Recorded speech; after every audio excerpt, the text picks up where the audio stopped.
Help me bring the king back, whole and complete. That's all I ask of you. Now you need to go further. I made my case. Please keep in mind what I told you. This is the only way for Avalon to survive.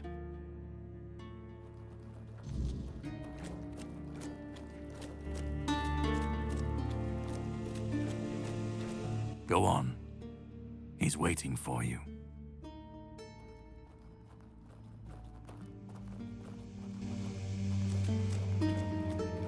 Oh, hello there. Let me go. Let me finally rest.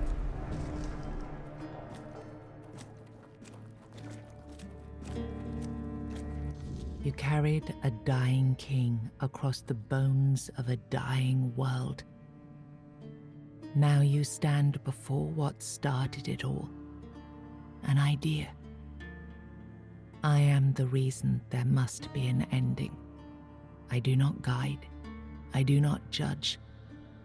I exist so that something can be chosen. I do not offer meaning. I require that one be made. You have brought all things to their conclusion.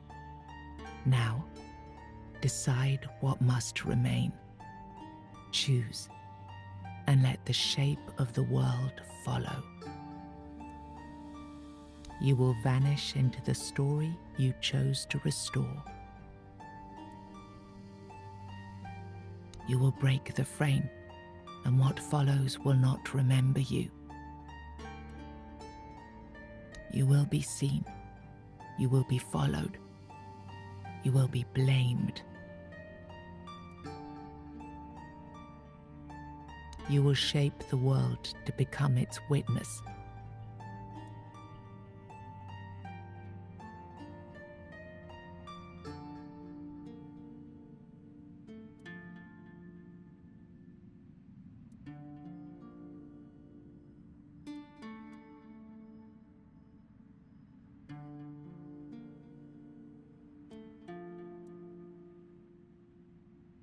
Then the idea shall be claimed, its shape worn, its burden made yours.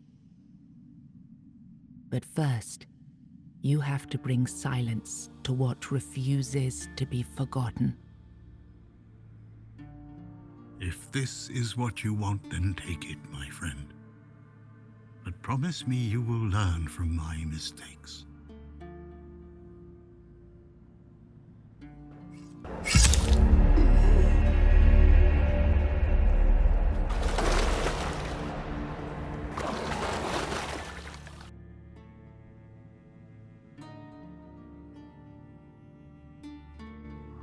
No, I won't let this happen. Not again.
You think any other human could wield this power?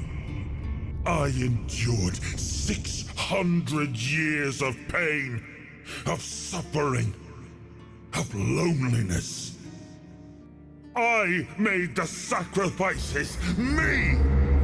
And now you think you can take it from me? The hubris. No. I reject your claim. I will reforge Avalon.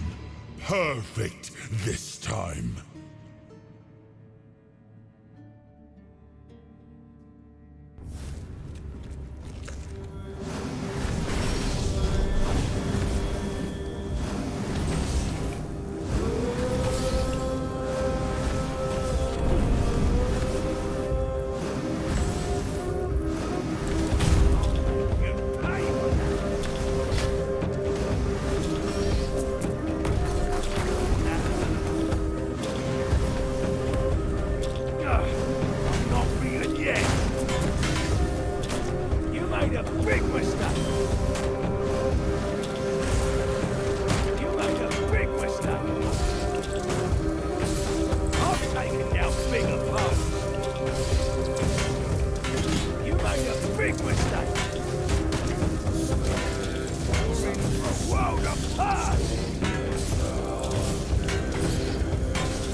You took Arthur's power for yourself. Whatever drove you, need, ambition, or will alone, the strength of a king was now yours to command. Maybe you weren't ready. Maybe nobody ever is. But you decided to try. It's a heavy thing, trying to do right where others have failed. Still, you stepped forward, carrying the soul and every choice that brought you here. You ruled not as Arthur reborn, but as yourself, flawed, resolute, untested.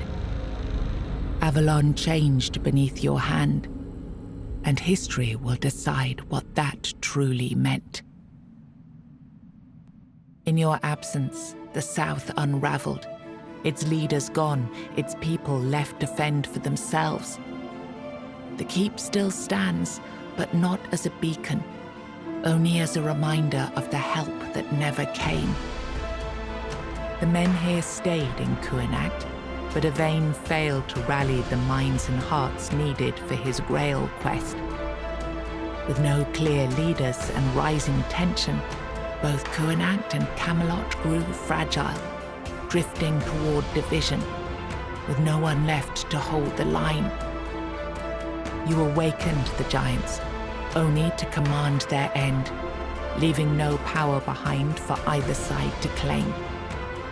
Without their strength, the balance held, but the divide between Camelot and the Dal Rita remained, wide, bitter, and far from settled. Nianta left Kuanacht with Yvain, and her fate remained unknown. Yet among the people she once served, tales of her devotion and courage endured, and her name was remembered with respect. Maggot chose to remain in Kuanacht, and the people stayed with him.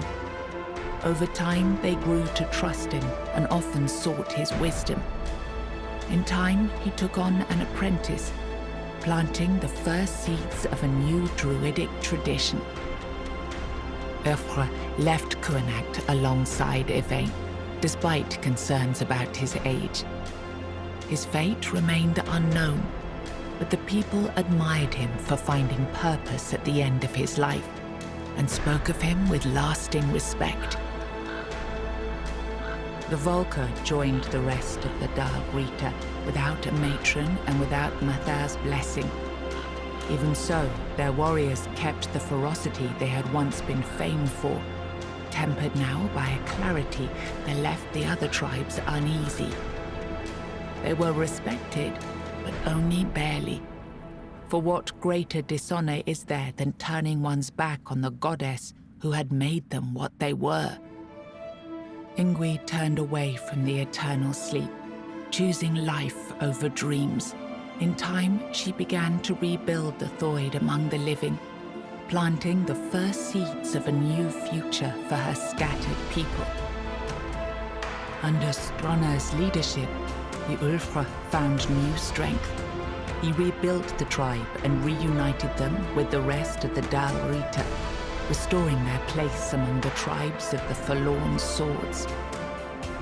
Following Galerna's path, the Sven clung to the old ways, their faith sustained by the Stagfather's living presence within the unrealm of the hunt. They turned inward, shunning outsiders, and deepened their devotion to the blood-stained rites of their ancestors. You accepted the mycelium's offer and let the spores consume Sagramor's body.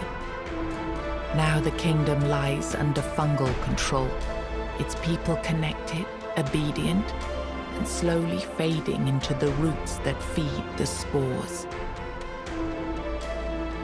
You placed self at the head of the children of Morrigan.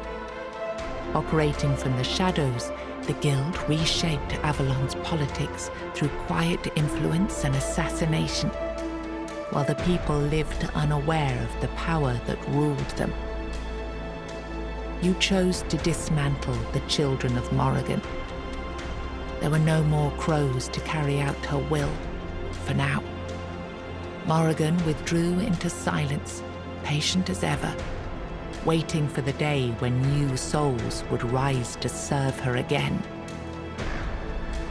You chose to free the Four-Dwellers, but captivity had broken their minds. They turned on their savior and were slain. Without the song, the Stone Warden craft ended, and their legacy was lost with the death of the last of their order. O Queen Cinnamon Sage never forgot the bond he shared with you. Proud of the path you chose, he built a small shop near your grave, and in quiet moments, still spoke to you as he once did. A friend loyal beyond the bounds of life.